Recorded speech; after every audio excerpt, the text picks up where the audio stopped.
Bismillahirrahmanirrahim. Assalamualaikum warahmatullahi wabarakatuh. Selamat pagi, siang, sore, dan malam Bapak Ibu semuanya. Hari ini saya akan berbagi materi gitu ya terkait dengan salah satu jenis uji ya Bapak Ibu untuk penemuan obat baru gitu, yaitu uji repellent, Bapak Ibu, di mana kita akan belajar mengenai apa saja tumbuhan-tumbuhan yang berpotensi mempunyai aktivitas sebagai repellent atau sebagai anti nyamuk pada Aedes aegypti. Tuh, di mana Aedes aegypti ini merupakan salah satu jenis nyamuk yang membawa virus DBD, membawa virus dengue gitu, sehingga menyebabkan penyakit diabetes, sorry, penyakit demam berdarah dengue. Di Indonesia gitu nih Bapak Ibu, terutama di daerah Indonesia kan merupakan suatu negara tropis gitu ya Bapak Ibu, di mana si nyamuk ini gitu ya suka sekali gitu dengan lingkungan yang tropis. Tuh.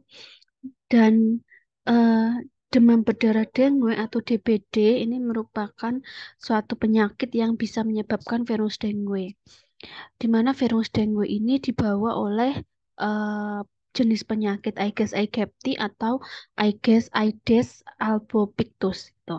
Di mana ketika dua nyamuk ini membawa virus dengue dan virus dengue berada di dalam darah dapat menyebabkan penyakit demam berdarah.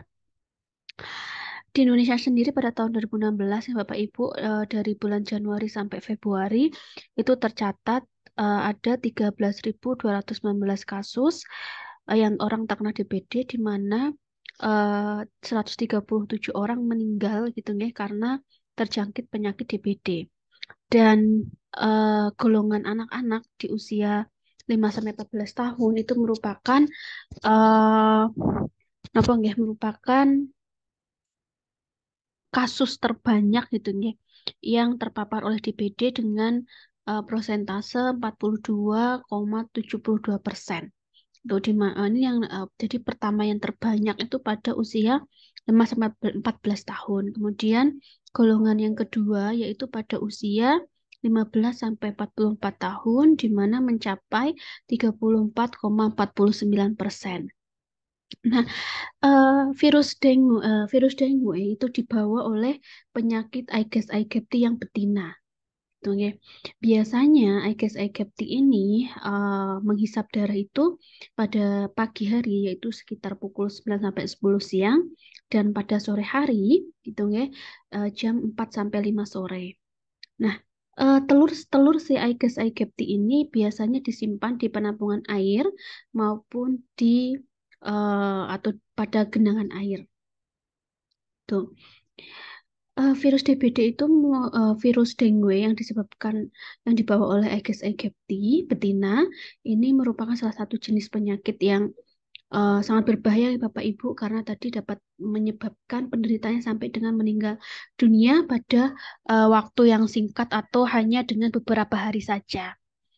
Nah, dengan tersebarnya virus dengue yang menyebabkan DBD gitu ya, ada beberapa eh, apa nggak, beberapa cara gitu. Ada beberapa cara untuk mengatasinya. Salah satunya adalah menggunakan anti nyamuk, baik dalam sediaan semprot gitu ya, dalam sediaan yang dibakar maupun lotion gitu. Di mana sediaan-sediaan ini itu kebanyakan gitu ya terbuat dari bahan-bahan kimia.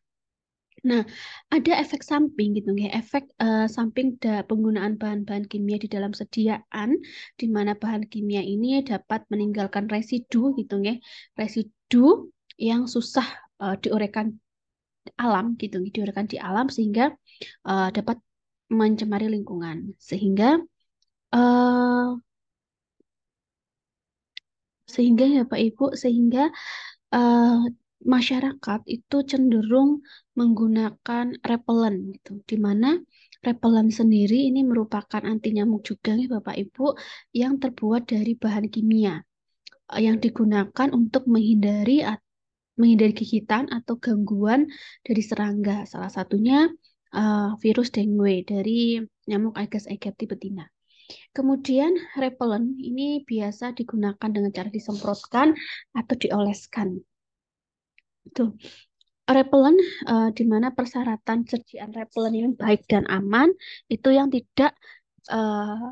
tidak mengganggu pengguna gitu ya, kemudian tidak lengket saat digunakan, kemudian tidak memiliki bau yang enak, aman dan tidak akan menyebabkan iritasi saat digunakan. Ini adalah persyaratan dari repelen yang aman ya Bapak Ibu. Kemudian zat aktif yang biasa digunakan dalam repelen itu ada namanya diethyltoluamid atau biasa disingkat dengan DEET. Nah, DEET ini merupakan suatu repelen yang tidak memiliki bau gitu ya, tapi si DEET ini bisa menimbulkan rasa panas itu apa terutama apabila terkena pada daerah mata. Tuh. Selain DEET sendiri gitu ya, ada zat lain yang digunakan yaitu ada etilhexanediol gitu ya. Kemudian tetapi si etilhexanediol ini mempunyai efek kerja yang lebih pendek daripada si DEET ini. Tuh. eh Tadi kita sudah belajar bahwa ternyata penggunaan bahan-bahan kimia ya dalam repelen gitu ya, dapat mencemari lingkungan. Kemudian si DETT ini ternyata mempunyai efek samping yaitu menimbulkan rasa panas apabila terkena dengan mata. Kemudian ada penggantinya etilhexanediol. Namun si etilhexanediol ini ternyata efeknya efek kerjanya lebih pendek daripada DETT sehingga diperlukan suatu alternatif itu ya Bapak Ibu, suatu alternatif sediaan repelen dari bahan alam gitu ya, yang dapat meminimalisir dari efek samping yang merugikan dari penggunaan bahan kimia pada repelen. Nah, ada beberapa tumbuhan gitu, ada beberapa tumbuhan yang dapat digunakan sebagai anti nyamuk atau repelen untuk mencegah terjadinya penyakit DBD, yaitu ada Zodia, kemudian Gondopuro, nggih, Bapak Gondopuro, kemudian tembakau, cengkeh, serai wangi, lavender. Nah, ini kalau yang sering kita jumpai itu kan ada Gondopuro, kemudian ada tembakau, ada cengkeh, ada serai wangi gitu nggih. Ada krisan, kemudian ada lavender. Ini adalah tanaman-tanaman yang secara berdasarkan penelitian itu dapat digunakan sebagai uh, repelen untuk DBD. Nah, ini ada ringkasan penelitian Bapak Ibu bahwa ekstrak tadi ekstrak lavender, tembakau, cengkeh, suren, sereh, wangi gitu ya, kemudian lavender, kristan ini masing-masing masing-masing tanaman tadi itu dibuat ekstraknya Bapak Ibu, kemudian masing-masing tanaman tadi diujikan pada 25 nyamuk Aedes aegypti. Tuh, jadi nanti ada kotak itu Bapak Ibu, ada kotak di mana kotaknya itu berisi 25 nyamuk Aedes aegypti betina. Nah, kemudian cara ujinya adalah bahwa nanti kedua tangan manusia sebagai probandus itu diolesi dengan ekstrak sebanyak 10 mili. Tuh. Nah, yang diolesi adalah tangan kiri, Bapak Ibu. Tangan kiri diolesi dengan ekstrak 10 mili, kemudian tangan kanan nanti tidak diolesi karena tangan kanan itu sebagai kontak negatif.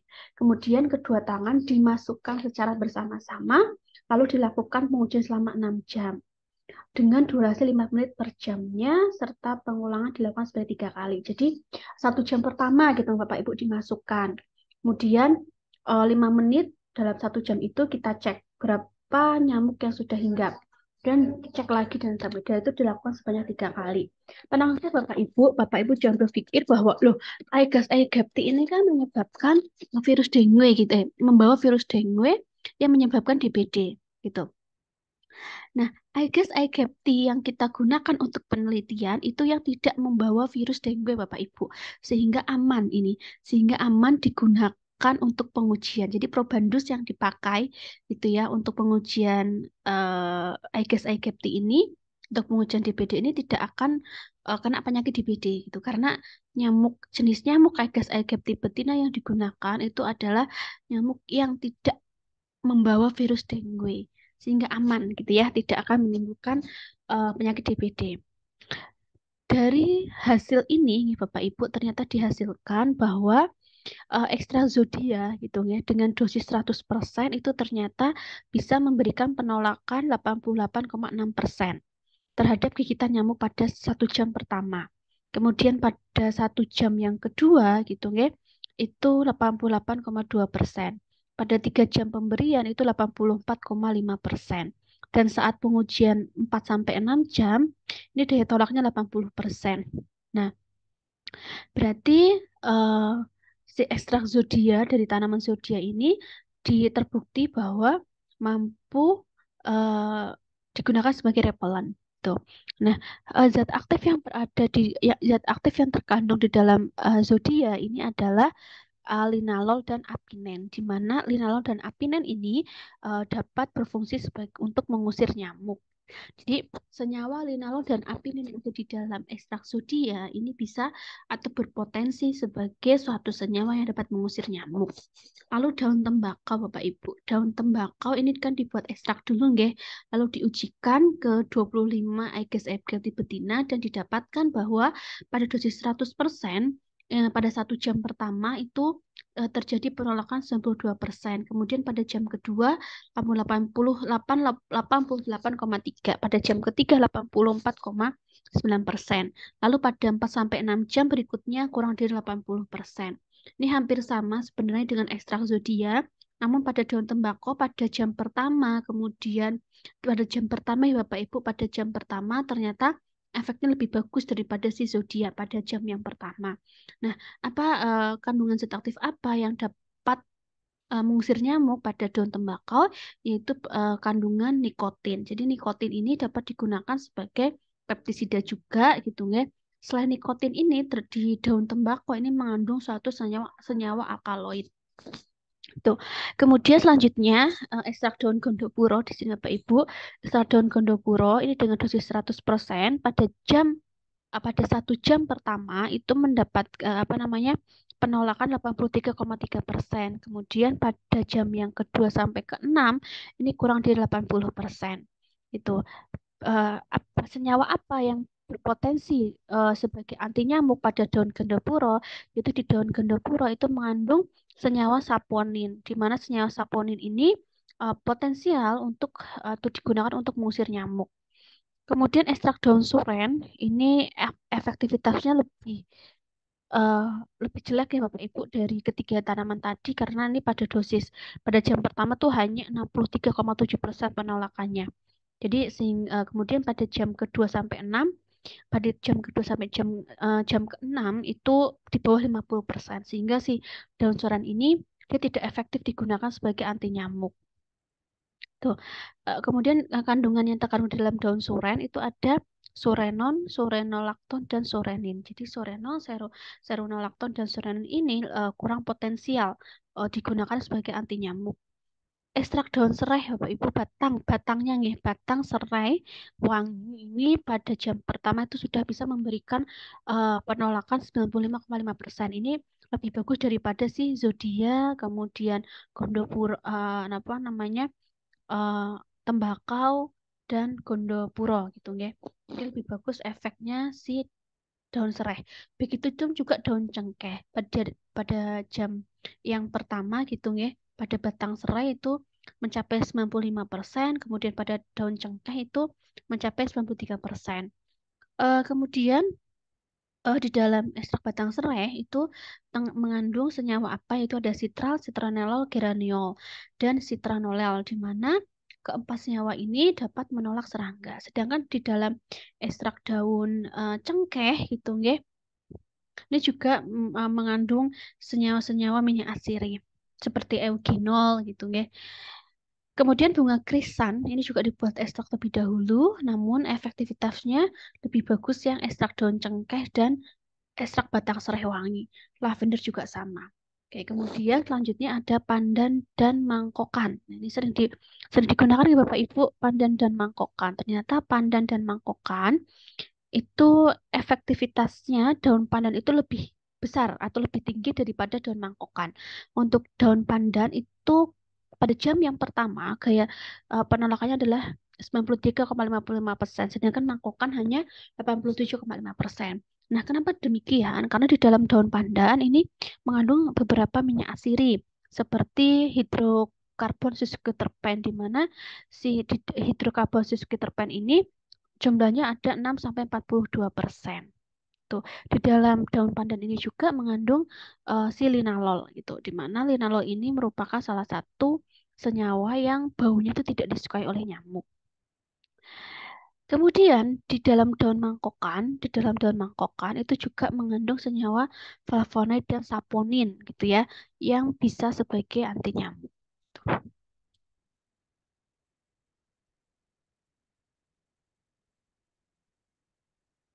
Kemudian jeruk nipis. Nah, jeruk nipis Bapak Ibu bahwa jeruk nipis gitu kan itu mempunyai potensi sebagai anti nyamuk. Nah, jeruk nipis ini bisa dibuat infusa, gitu ya, dibuat infusa dari kulit buah jeruk nipisnya. Jadi dari kulit buah jeruk nipisnya ini bisa dibuat infusa. Tuh.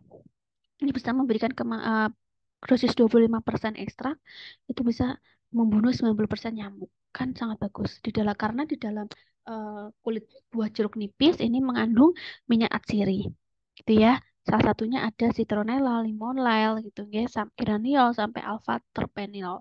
Nah, limonen ini itu merupakan suatu jenis senyawa dari minyak atsiri yang mempunyai potensi sebagai larvasida. Tuh. Selain itu si apa ini limonen sendiri ini mampu menghambat pergantian dari kulit larva dan dapat mampu masuk ke dalam nyamuk sebagai racun. Tuh, sehingga nyamuknya bisa mati. Selain itu kenikir gitu. Di dalam kenikir ini mengandung beberapa senyawa yaitu ada saponin, flavonoid, minyak asid dan polifenol di mana beberapa jenis minyak asid ini dapat sebagai pengusir nyamuk gitu. Semakin tinggi konsentrasi minyak asid dari kenikir, maka semakin tinggi pula eh, melindungi eh, melindungi apa ya? Melindungi diri dari serangan Aedes aegypti. Duku ya Bapak Ibu, duku di dalam duku, kulit batang duku gitu ya. Kalau di dalam kulit batangnya itu dia mengandung alkaloid, flavonoid, terpen, tanin, dan saponin. Sedangkan di dalam kulit buahnya itu ada alkaloid juga, ada flavo, sapon, dan terpenoid. Nah, senyawa-senyawa yang ada di dalam duku yaitu alkaloid dan terpenoid ya, itu mempunyai aktivitas sebagai anti nyamuk. Tuh. Kemudian papaya.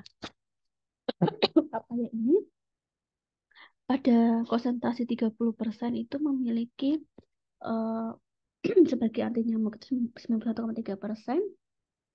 Sedangkan pada konsentrasi 5% ini sebesar 55,8%. Juga termasuknya bagus ya Bapak Ibu ya.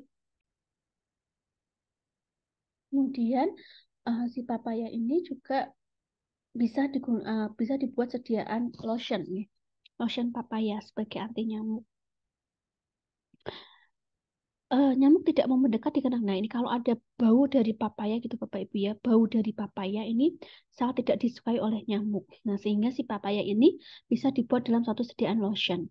Nah, aroma yang timbul dari papaya itu dapat mempengaruhi reseptor kimia pada antena nyamuknya, sehingga apa namanya si baunya gitu ya, nyamuk akan mencium bau atau aroma dari papaya, kemudian bau tersebut itu akan diubah menjadi impuls dan diteruskan ke SSP, ya, sistem saraf pusatnya si nyamuk, sehingga akan terintegrasi pada saraf motorik nyamuk gitu ya, sehingga si nyamuknya ini bisa mati gitu. Nah, flavonoid ini juga merupakan tadi salah satu jenis satu senyawa yang bisa sebagai anti nyamuk gitu, di mana si flavonoid ini mekanisme aksinya itu dengan cara mengganggu mitokondria sel sehingga akan menghambat mitokondria dan apa sehingga produksi ATP-nya terhambat dan nyamuknya akan sulit bernafas gitu karena pengikatan O2-nya rendah itu ya. Terus ini tembakau ya Bapak Ibu. Ini untuk tembakau. Ini juga apa namanya? Tadi ya mengandung senyawa nikotin itu yang bisa membunuh nyamuk. Ini repellent si tembakau ini bisa sebagai repellent dalam bentuk sediaan semprot gitu ya. Dan bisa dari ekstrak limbah tembakau. Oke. Pada konsentrasi 5% ini bisa membunuh 24% nyamuk. Pada konsentrasi 9% dapat membunuh 37% nyamuk. Konsentrasi 15% 49% nyamuk. Dan pada konsentrasi 64% tertinggi itu dapat membunuh 86% nyamuk. Tuh. Berarti dari sini dapat dikatakan bahwa semakin tinggi konsentrasi ekstrak tembakau gitu ya, maka aktivitas anti nyamuknya juga semakin tinggi. Si nyamuk Aedes aegypti ketika diberikan suatu perlakuan gitu ya, itu ada perubahan tingkah laku gitu. Di mana perubahan tingkah laku ini dapat ditandai dengan adanya perubahan gerakan dari aktif menjadi lamban gitu. Kemudian akan sulit bergerak dan akhirnya akan mati. Jadi kalau misalkan kita gitu kan menguji Aedes aegypti, kita oleskan tangan kita, dimasukkan gitu ya, maka Aedes aegypti itu akan menempel di kulit kita gitu. Nah, nanti setelah menempel dia akan mencium aromanya, itu aroma dari ekstrak yang kita uji.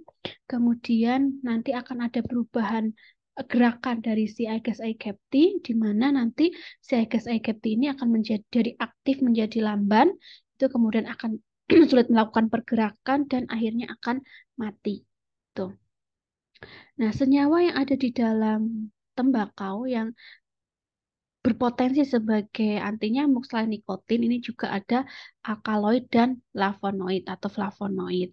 Tuh. Nah, si alkaloid ini berfungsi sebagai racun pada perut nyamuk, sedangkan si flavonoid ini sebagai racun pada saraf nyamuk. Selanjutnya ada serai wangi dan bengle. Untuk serai wangi dan bengleng, ya Bapak Ibu, ini dikombinasi. Jadi di sini kombinasi bengle dan daun serai wangi ini bisa atau mempunyai potensi sebagai repelen yang baik untuk Aedes aegypti. Nah, konsentrasinya bahwa kombinasi bengle dan serai wangi pada konsentrasi 2,5% dan konsentrasi 7,5% itu bisa memberikan efek penolakan 46,67%. Tuh. Sedangkan kombinasi bengle dan serai wangi itu tidak memberikan perbedaan yang pengaruh terlalu signifikan. Tuh. Legundi, ya Pak Ibu, legundi saya juga nggak paham nih sedia apa namanya tanaman legundi. Nah, tanaman legundi ini itu bisa mempunyai daya proteksi pada nyamuk pada konsentrasi 10%, 20 sampai dengan konsentrasi 30. Dan aktivitas yang paling tinggi adalah pada persentase 30%. Tuh. Di dalam apa namanya tanaman legundi ini terdapat pinen, kemudian alkaloid, kanvena, saponin, terpenoid, dan sineol, di mana kandungan senyawa ini bisa di dalam legundi ini dapat sebagai anti repellent. Tuh. Kenapa? Karena bisa mengakibatkan adanya gangguan saat proses penghirupan serangga, sehingga nyamuk akan menjauh. Kemudian ada adas. Nah, ini siapa sih tidak tahu adas nih Bapak Ibu? Adas ini sudah dibuat dalam bentuk lotion untuk mudah digunakan gitu. Uh, Berdasarkan penelitian bahwa lotion dari minyak adas itu dapat melindungi kulit kita selama 4 jam dari gigitan nyamuk. Gitu. eh si adas ini, minyak adas ini itu bisa berfungsi sebagai zat aktif pada formula gitu ya dan mempunyai efek yang signifikan terhadap nyamuk Aedes aegypti. Pada konsentrasi 5% dan 10% gitu dari minyak adas ini dapat memberikan penolakan selama 2 jam gitu. Nah, sedangkan lotionnya sendiri dengan konsentrasi 1,25% dan 2,5% ini dapat memberikan penolakan selama 1 jam saja. Tadi kan semakin tinggi konsentrasi ya minyak adasnya, maka bisa memberikan apa namanya penolakan lebih lama lagi. Nah, tadi di atas adalah beberapa tanaman atau tumbuhan yang berpotensi sebagai anti nyamuk atau repelen pada nyamuk Aedes aegypti yang betina. Nah, nanti Bapak Ibu ini silahkan Bapak Ibu mengerjakan dulu dari artikel ini. Tuh ya, artikelnya akan saya sharekan di Edu, kemudian Bapak Ibu bisa apa namanya bertanya hitung ya bertanya di kolom komentar di link YouTube saya. Silakan bertanya, nanti akan saya jawab di situ. Begitu ya Bapak Ibu, nggih. Terima kasih semuanya. Kemudian materi selanjutnya akan saya sampaikan terkait dengan cara uji, ya, cara uji repellent, tahapan-tahapannya seperti apa. Mungkin itu yang bisa saya sampaikan. Bapak Ibu bisa menelitik lebih dalam lagi atau menelisik lebih dalam lagi terkait dengan tanaman-tanaman yang tadi. Siapa tahu Bapak Ibu tertarik untuk mengembangkan suatu sediaan anti nyamuk untuk DBD. Begitu, terima kasih. Saya akhiri. Wassalamualaikum warahmatullahi wabarakatuh.